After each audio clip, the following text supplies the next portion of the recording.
Sorry for the man, but it was difficult after everything that had happened. A flicker of movement in the corner of his eye snapped Jake back to reality.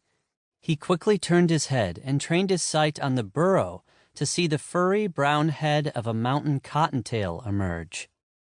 Even from a distance, Jake could see the rabbit's ears twitch, trying to sense danger. Jake continued to breathe slowly and steadily, not moving an inch. The rabbit seemed to think it was safe. It came all the way out of the burrow. It again sniffed the air and studied the forest in all directions. Jake held his breath.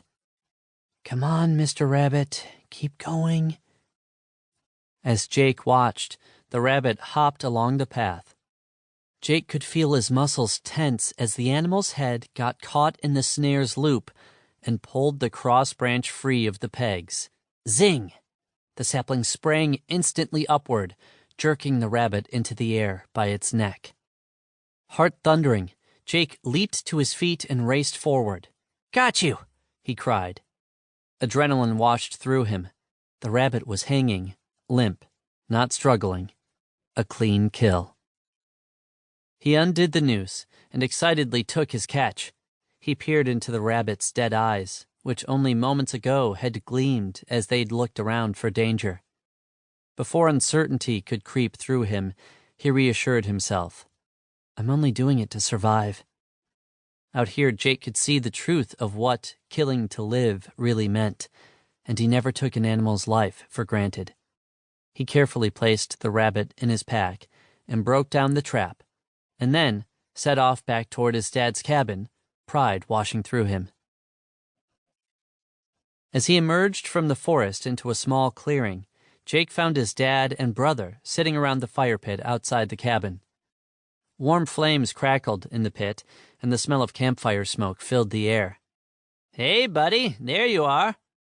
Abe sat in the shadow of a simple wooden dwelling, tending the campfire. Taylor sat in a growing patch of white shavings, busy whittling on a branch with a hunting knife.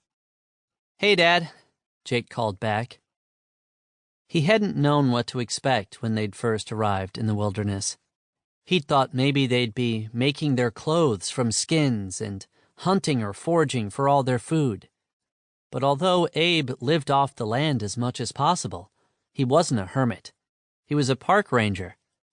He was allowed to live in his little cabin as part of his job, keeping an eye out for forest fires, monitoring wildlife, and keeping trails clear. The boy's Jack Russell Terrier, Cody, raced over to greet Jake. "Hey, boy." Jake squatted down and affectionately tussled with the dog, letting Cody wriggle and squirm through his arms. "You okay?" Abe asked. "You were gone a while." "Wanted to work on my trapping skills." Abe nodded, his weather-beaten face wrinkling with good humor. "Good idea." Taylor paused in his whittling, his green eyes flashing anxiously up at Jake. "How'd it go?" Jake straightened up and stepped over to the fire, warming his hands above the flames. Then, unable to suppress a smile, he opened his pack and pulled out the dead rabbit. Cody raised his nose in the air, circling Jake, trying to catch the rabbit's scent. Taylor looked stunned for a second, and then a smile spread across his face. "Way to go!" he cried. "Thanks, bro," Jake laughed, pulling the rabbit away from the eager dog. Abe grinned at Jake. "Looks like all that hard work paid off." "Thanks, Dad," Jake said, and grinned. He looked into the flames. Being back with their dad after so many years was great. He'd taught them so much since they'd been here. Not just the normal school subjects, but all about the wilderness, which he knew like the back of his hand. Taylor caught the look on Jake's face and laughed. "You do know we'll need more than one rabbit to get through the winter, right?" "Of course I know that," Jake snapped back. "Way to ruin the moment, Taylor." "Leave him alone, Taylor," Abe said.